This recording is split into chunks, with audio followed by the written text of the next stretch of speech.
करमचट थाना क्षेत्र में दिल दहला देने वाली वारदात।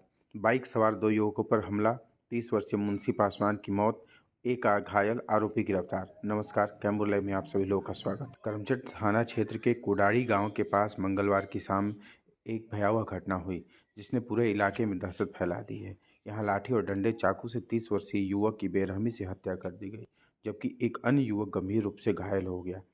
प्राप्त जानकारी के अनुसार भलुहा गांव के निवासी महेश पासवान का पुत्र मुंशी पासवान, जिसकी उम्र 30 वर्ष, और नरेश पासवान का पुत्र अमावस पासवान तेलारी बाजार से खरीदारी कर बाइक से अपने गांव लौट रहे थे।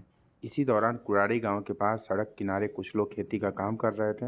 रास्ते से गुजरते समय बाइक से कुराड़ी गांव निवासी राजेश बिंद को हल्का धक्का लग गया। यही मामूली विवाद खूनी झगड़े में बदल गया।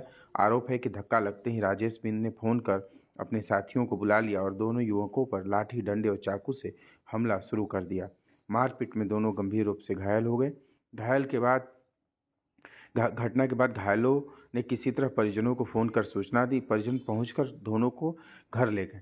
वहीं घर ले जाने के बाद देर रात मुंशी पासवान की मृत्यु हो जाती है, जबकि अमावस पासवान की हालत गंभीर बनी हुई है। चौंका देने वाली बात यह है कि रात भर किसी ने पुलिस को सूचना नहीं दी।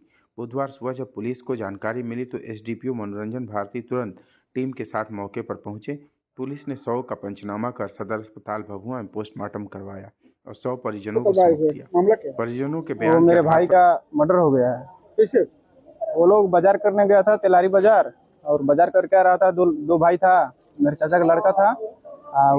उधर छे करके कुड़ारी से आगे एक मोड़ है, वहाँ पर छे करके उन दोनों लोगों को मारने लगा। जैसे वो नाम मतलब बिंद था, कोई राजेश बिंद, तो वो डंडा लेकर आ रहा था उधर से खेत घूम के, और उसका रिंग में जो है लगा दिया डंडा। दोनों लोग गिर गया, एक को उधर पकड़ के मार रहा था, एक को इधर। और जो मेरा भाई है, देखे उसको अभी देखे हैं हम, सर में कि चाकू भी मारा गया है। क्या नाम था जो मृतक है? उनका क्या नाम था? मुंशी पासवान। और उनके साथ में जो थे उनका क्या नाम? अमावस पासवान। मुंशी पासवान के पिताजी का नाम? महेश पासवान। और उनका पिता का नाम है नरेश पासवान। अच्छा, तो बाजार करने के लिए गए? हाँ। कब की घटना है? लमसम 6 साढ़े 6 बजे का घटना है। कल क्या? मतलब आज शाम का, मतलब कल का शाम का। फिर उसके बाद जानकारी कैसे हुई? जानकारी हुआ जैसे हल्ला वला किया, वो जो मेरा छोटा भाई था ना मेरे, तो वही हल्ला किया। तो मेरे गांव का जो लड़का था, उधर खेती भी होता है मेरे गांव का, तो सुना तो गया वहाँ पे और देखा तो वहाँ पे डाटा फाटा। तो पहले मार चुका था मेरे भाई का, जिसका मर्डर हुआ है उसको मार चुका था, और मार करके इनको छोड़ा। वो लोग गया तो छोड़ा करके गाड़ी पे लाद करके बस लेके आया घर पे। अब हम लोग जाने उसके बाद दवाई कराने ले गए।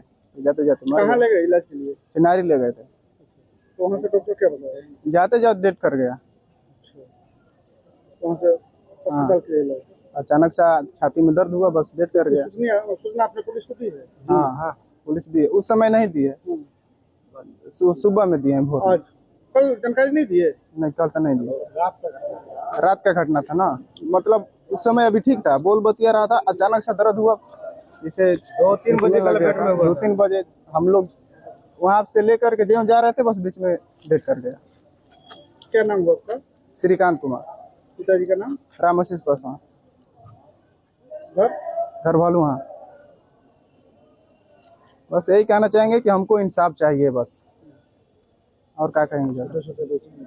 पहले से क्या विवाद था? नहीं, हम लोगों का किसी से विवाद नहीं है। बहुत आदमी का छेका था वो पहले। वो लोगों का वहाँ पे बस चोरी चकारी। मान लीजिए आप भी आएंगे वहाँ पे, अगर देखेगा कि अकेले हैं तो आपको भी मारने लगेगा, मार करके मोबाइल छीन लेगा, नहीं देगा तो अब यही सब काम करते हैं वहाँ पे। हाँ, बहुत हुआ है। घटना स्थल कौन सा है? घटना स्थल कौन जगह पर छीना है? कुड़ारी के पास। हाँ, जैसे गांव से थोड़ा सा लमसम 100 मीटर का दूरी था। नहीं, 100 मीटर का दूरी था। वहीं पे वहाँ पर धुआं मारता, वहाँ पे लोग, वहाँ पे फानी कुछ भी फानी होता है सब, वहीं पे बस छीना हुना है सब।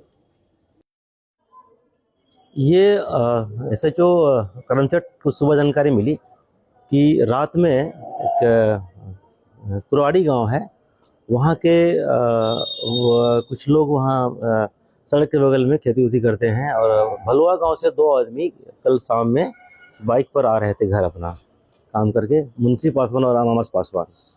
तो जो वो खेत से काम करके आ रहा था कुछ लोग, शायद उसमें गाड़ी से टक्कर हो गई तो थोड़ा जख्म पहुंचा होगा। उसके बाद उसमें जो आदमी जिनको चोट लगी थी गाड़ी से, उसका नाम था राजेश बिंदु, उन्होंने क्या किया कि कॉल करके अपने गांव के कुछ लोगों को बुला लिया और इनके साथ जो बाइक वाले थे इनके साथ उन लोगों ने मारपीट किया।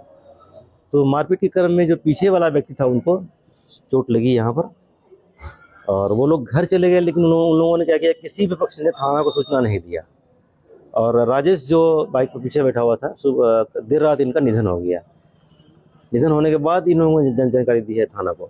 तो हम लोग स्वयं घटनास्थल पर गए थे, पीओ पर गए थे। तो जो हम लोग को जानकारी मिली है अब तक वो यही लग रहा है कि ये जो मुंशी हैं और अमावस पासवान है, ये दोनों आदमी बाइक से आ रहे थे और उस क्रम में जो वहाँ लोकल लोग खेती उती कर रहे हैं, खलिहान हो रहा था, उनसे वो आने जाने के क्रम में मोटरसाइकिल से टक्कर हुई। उसके बाद उन लोगों ने प्रतिक्रिया में इनके साथ मारपीट किया, उसी मारपीट से इनकी मृत्यु हो गई है। फिलहाल हम लोगों ने क्या किया है कि जो उसमें मेन आदमी था राजेश बिंद, उनको हम लोगों ने डिटेन किया है और FIR दर्ज करने की कार्रवाई की जा रही है। लाश का पोस्टमार्टम कराया जा रहा है और जो भी इस केस में इन्वॉल्व है, जो भी कानूनी कार्रवाई हम लोग करेंगे, किसी को छोड़ेंगे। क्या बता रहे हैं? मृतक के परिजन जो बता रहे हैं कुछ बता रहे हैं जो, लेकिन उसमें है क्या कि कुछ बिंदु जांच करने के लिए हमारे पास है कि रात में लोगों ने पुलिस को सूचना नहीं दिया। तो सारे लोग स्थानीय हैं, सब कोई लोग पहचान रहे हैं। कुछ भी हो जाए, हम लोग पीड़ित परिवार के साथ में हैं। जो पीड़ित परिवार आवेदन देंगे या उनका जो फर्द बयान हम लेंगे, उसके ग्राउंड पर हम लोग कार्रवाई करेंगे। जो कानूनी कार्रवाई जो भी होगा हम लोग करेंगे और पीड़ित परिवार को जो भी लाभ मिलना चाहिए वो मिलना चाहिए। तो मृतक कहाँ के रहने वाले हैं? और मृतक रहने वाला है भलुआ का रहने वाला है सर। जी कोई बगल में कुराड़ी गाँव है, कुराड़ी गाँव है। तो क्या बता रहे हैं? कुछ बता रहे हैं? हाँ, उनसे पूछताछ अभी हमारी टीम कर रही है। जो भी हो हम लोग कानूनी कार्रवाई कर रहे हैं और पीड़ित परिवार के साथ हम लोग हैं। पीड़ित परिवार को जो भी लाभ मिलना चाहिए वो मिलेगा और कानूनी कार्रवाई जो भी होगा हम लोग करेंगे। कोई बचेगा नहीं जो भी इन्वॉल्व इस केस में।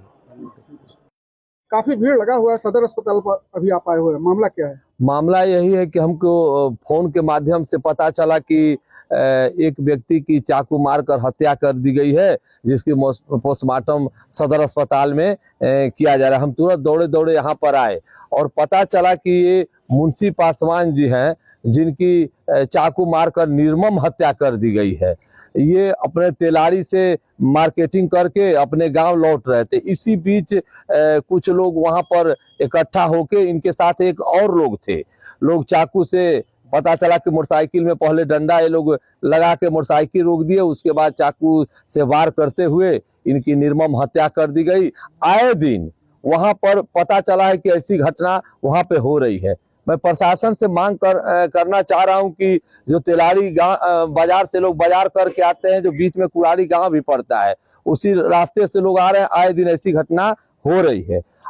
बताया जाता है ये काफी गरीब परिवार है, इनके लिए क्या होगा? अरे गरीब परिवार, बहुत गरीब परिवार है। अपने माँ योजनाएं काम नहीं कर रही है? नहीं, योजनाएं काम करेगी, ऐसी बात नहीं कि योजनाएं काम नहीं करेगी। इससे पहले पेट्रोल टंकी पर आप लोग को पता होना चाहिए कि एक धोबी जात को मारकर गोली से हत्या कर दी गई थी।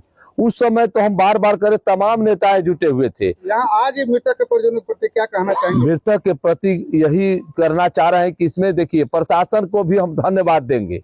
प्रशासन ने तुरंत त्वरित कार्रवाई करते हुए जो ये घटना दी है, एक दो लोगों की गिरफ्तारी हो चुकी है। प्रशासन की भी मैं इसमें धन्यवाद देना चाह रहा हूं और प्रशासन से मांग करना चाह रहा हूं कि इस तरह की पहली घटनाएं नहीं होनी चाहिए। और इस तरह की पता चला है कि अगर SC ST की कोई व्यक्ति की हत्या कर दी जाती है तो सरकार द्वारा प्रावधान है कि उनको 8.25 लाख रुपया मिलता है। उसके साथ ही साथ उनके जो बीवी है, पत्नी है उनकी, उनको भी 7600 रुपया का प्रावधान है। और साथ ही साथ उनके छोटे छोटे 10 साल से नीचे बच्चे हैं, उसमें भी 4000 रुपये का सरकार के द्वारा प्रावधान है। और विधवा के लिए और जो सरकार द्वारा 1100 लागू किया गया है, वो भी प्रावधान है। मैं अपने तरफ से ये सारे जो जितने नियम हैं सब इनको लागू करूंगा और हर हाल में इनको न्याय दिलाऊंगा। जो सरकार की योजना है सब दिला। अभी हमारी तुरंत कल्याण पदाधिकारी से भी बात हुई, जो 8.25 लाख रुपए की जो राशि मिलती है वो कल्याण पदाधिकारी के माध्यम से मिलती है। उन्होंने इनका नाम गांव पूछा है, हम लोग लिखवा दिए हैं। और मैं बार बार प्रशासन से ये भी मांग कर रहा हूं कि हमारे डीएसपी साहब इतने अच्छे आए हुए हैं, इन्होंने 7 बजे फोन किया है एसडीएम को और बोला है कि वीडियो साहब जहां ये घटना हुई है आप जाइए, लेकिन यहाँ पर एक भी वीडियो साहब उपस्थित नहीं हुए। ये निंदनीय है, शोचनीय है। जबकि नियम है कि अगर किसी की हत्या कर दी जाती है, चाहे पोखरा में चाहे कहीं भी किसी तरह की मृत्यु हो जाती है, 20,000 रुपया आप लोग तत्काल दीजिए ताकि जो गरीब परिवार है उससे अपना काम करे। और डीएसपी साहब को भी पुनः मैं बार बार धन्यवाद देना चाहता हूं कि इन्होंने एसडीएम साहब को दिया, लेकिन अभी तक लोग नहीं आए। अभी हम तुरंत फोन किए वीडियो साहब को कि भाई ऐसी ऐसी घटना हुई है, आपको जब एसडीएम साहब बोले हुए तो आप लोग क्यों नहीं यहाँ पर? तो बोले हैं कि अपने ग्राम सेवक को हम बबलू जी भेज कर 20,000 रुपया भी हम दिलवा रहे हैं। आपका परिचय? विकास कुमार तिवारी, नगर सभापति भभुआ।